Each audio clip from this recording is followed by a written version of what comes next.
Ya está. Ahora sí. Y les pido disculpas de antemano si ven que mi internet se estanca un poco. Es que estamos recibiendo algunos problemas técnicos. Mañana Dios mediante nos arregla la internet, pero como ha habido mucho viento en estos días, pues estamos pasando algunas dificultades técnicas. Así que les pido disculpas si se fallece la internet o se frisa o cualquier inconveniente. Mi disculpa de antemano. En esta ocasión queremos trabajar un tema que está conectado con temas previos que hemos estado hablando, específicamente el tema del rapto, la gran tribulación que hemos hecho mención. Y este tema, para mí, es uno de los temas más importantes en la escatología. A veces hablamos del rapto como el tema principal, pero desconocemos de hecho lo que es el día del Señor.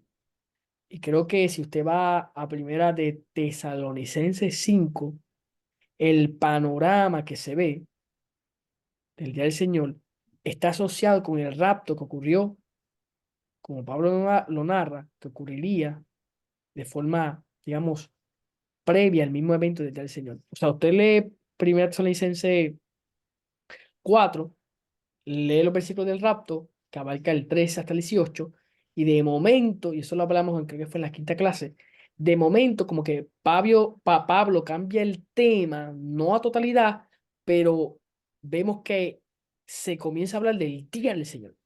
Y ese día del Señor tiene un énfasis en la destrucción, en el juicio, pero a la misma vez habla de salvación.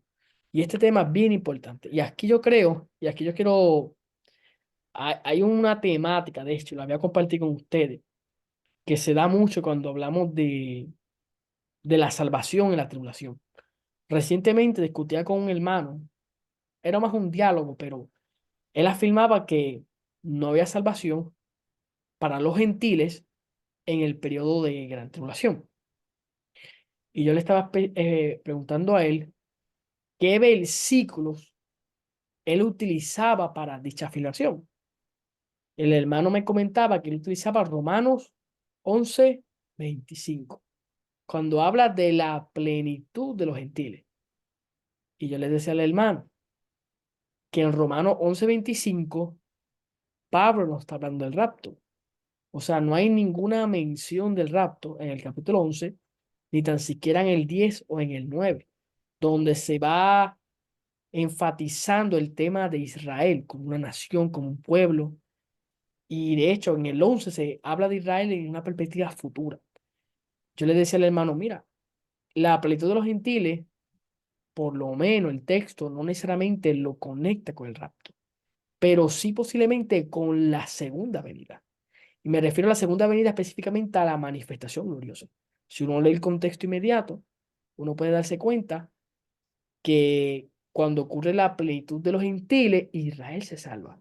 Y Israel se salva cuando llega el deseado de Israel, o sea, llega el libertador a Sion, cuando llega Jesús desde los cielos a liberar a su pueblo. Y es como una secuencia, ocurre la plenitud de los gentiles, se salvan los gentiles y ahí ocurre la restauración de Israel que viene acompañada de la venida del Mesías. Entonces, para que eso ocurra, yo le especificaba al hermano, Dios tiene que salvar una gran multitud de gentiles y judíos durante la tribulación, porque ahí se finalizaría lo que es la plenitud de los gentiles. Ahora, ¿cómo es posible que Dios salve gentiles y judíos en ese periodo? Es sencillo, si lo entendemos de esta manera. Ese día es el día del Señor o el día de Cristo. Y al ser el día del Señor o el día de Cristo, en esos días de juicio siempre hay salvación. Y ese patrón, si usted ve la clase grabada, siempre se ha dado. Siempre que Dios envía juicio, hay una perspectiva de restauración o hay un énfasis de salvación. Nunca el juicio se da aislado de la salvación. De hecho, vamos a ver algunos casos bíblicos. Desde el inicio de la Biblia, vemos que el juicio no está eximen o desconectado de la salvación. Vemos el caso del diluvio. Antes del diluvio, ¿qué hubo? Hubo un aspecto interesante, hubo un evento interesante que fue el caso de Enoc. Enoc fue arrebatado, o por lo menos, como dice el escritor de Hebreo, traspuesto. Nadie había vencido la muerte hasta Enoc. El primer hombre en vencer la muerte fue traspuesto. Y luego de Enoc ocurre el diluvio. Y en el diluvio que cayó juicio, pero Dios perseveró una familia, a Noé y a su hijo. O sea, estamos viendo que en medio del juicio había salvación. Y así sucesivamente ha ocurrido a través de la historia. En el caso, por ejemplo, del profeta Elías, vemos el caso de la idolatría, de la apostasía que se estaba viendo en Israel. Vemos cómo Jezabel gobernaba, aunque acá era la que estaba en el trono, realmente gobernaba Jezabel. Vemos que había muchos profetas escondidos en cuevas, pero de momento se levanta una voz. Dale una voz de Dios, un hombre guiado por el Espíritu, un hombre que provoca un tipo de avivamiento allá en el Monte Carmelo. ¿Y qué hace el Señor? Se glorifica en la vida de Elías. Y aunque había un aparente juicio, porque por 3 años y medio no llovió, mira lo interesante, por 3 años y medio no llovió, y este periodo de 3 años y medio se usa en el lenguaje profético para hablar de juicio, de tribulación. Ese es el periodo que va a durar la gran tribulación, 3 años y medio. Aunque podemos deducir que una semana entera, 7 años, pero la parte final, los últimos 42 meses, son los que se conocen mayormente como la gran tribulación. Ahora vemos que en ese contexto, eh, Elías estaba viendo un periodo similar a una tribulación, apostasía, la lluvia no se había dado, los cielos cerrados, y en ese periodo que hace Dios, levanta a Elías, levanta un Eliseo, levanta un remanente de 7.000 rodillas que no habían doblado ante Baal. O sea, siempre vemos que Dios tiene que un remanente, Dios siempre está salvando, siempre que ocurre el juicio, hay salvación. Entonces, ¿por qué ocurre esto? Porque cuando Dios actúa, Dios es un Dios, es justo, es de ira, es justo, pero a la misma vez es un Dios de gracia y misericordia. O sea, los atributos de Dios están siempre balanceados. De la misma forma que Dios es justo y le da ira, Dios también tiene misericordia y muestra su gracia. Y así la Biblia te presenta posiblemente 21 atributos que no están en conflicto. Dios es amor, pero a la misma vez que es amor es santo. Dios es misericordioso, pero a la misma vez que es misericordioso es justo. ¿Ves? No pasa por inocente al que es culpable. Pero aún así, al que se humilla, Dios lo perdona. Si vemos esa unidad en los atributos de Dios, ese balance, porque Dios es así, está todo equilibrado en la persona de Dios. Y cuando llega el día del Señor, que es lo que vamos a estudiar ahora, lo que estudiamos breve, perdón, lo que estudiamos anteriormente, lo que vamos a repasar ahora, en el día del Señor, como ha ocurrido de manera previa o prefiguraciones de este día, siempre Dios ha tenido iniciativa de salvar. Y ahí hay una hermana que nos dio un buen ejemplo, mira, vamos a leerlo, dice, también Lot fue salvado de la destrucción. Mira qué ejemplo tan tremendo nos da la hermana. Cuando vamos al caso de Lot, Sodoma y Gomorra es una ciudad bien pecadora, al extremo, Sodoma y Gomorra. Y era tan mala que cuando llegan los ángeles, los de Sodoma aparentemente querían tener relaciones con los mismos ángeles. ¿Y qué hace Dios? Aún sabiendo el pecado horrible que había ahí, Dios le dice a Abraham que si hubiesen 10 justos, Dios salvaba a la ciudad, perdonaba. Pero como no había ni siquiera 10 justos, ¿qué hizo Dios? Envió el juicio. Pero aún Dios enviando el juicio, salvó. Salvó a Lot y salvó aún a su esposa se perdió porque miró hacia atrás, pero salvó a su esposa, ¿ves? Salvó a su hija. O sea, que aún en medio del juicio hubo salvación. Por eso es que no podemos ver ese periodo de tribulación como si fuese plenamente juicio. No, es el día del Señor. Dios va a actuar en juicio, pero en salvación. Y la salvación, ahí es que yo entro siempre al detalle principal, la salvación nunca, y esto es importante, y cuando le digo nunca, créame que es nunca.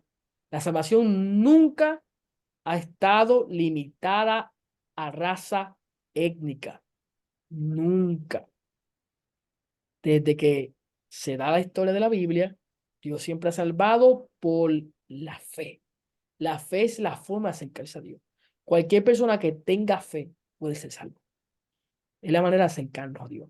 Yo nunca he salvado a alguien por ser judío o tener una raza específica, etcétera. La salvación nunca ha sido por etnicidad. O sea, cuando la gente dice que solamente se salvan judíos en la tribulación, yo digo que es una, mm, están distorsionando lo que es realmente la misión de Dios, el plan de Dios para salvar a la nación y al mundo entero.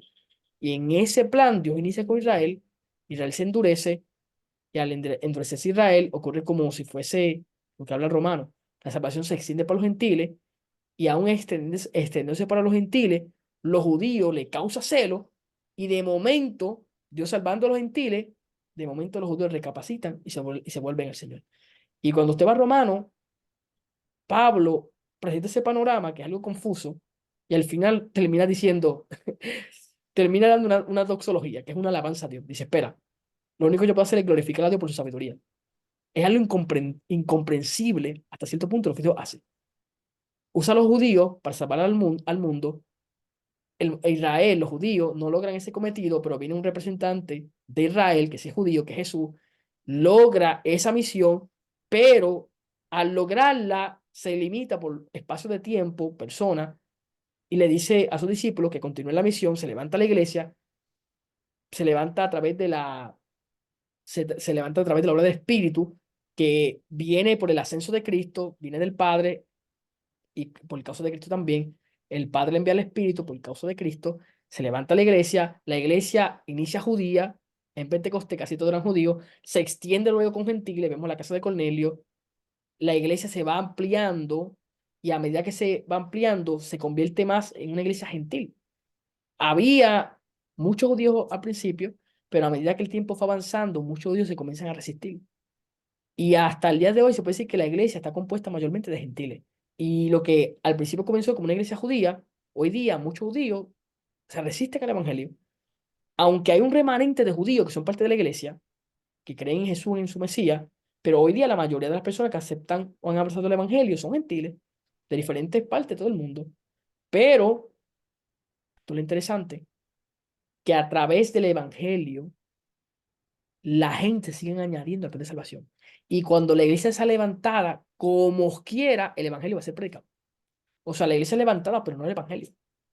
La iglesia es levantada, pero vemos tres ángeles predicando el evangelio eterno. Vemos dos testigos, 144.000.